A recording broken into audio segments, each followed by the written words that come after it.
మాధవ్ గారు మధ్యలో కలిశారు. శ్రీకృష్ణుడి ఏమంటారు, ఆయన భూమిని విడిచి వెళ్ళిపోయిన బాధలో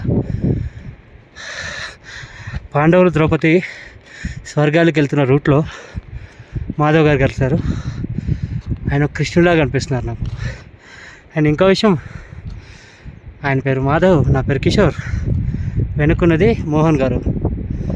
ముగ్గురము కృష్ణుడి పేరే.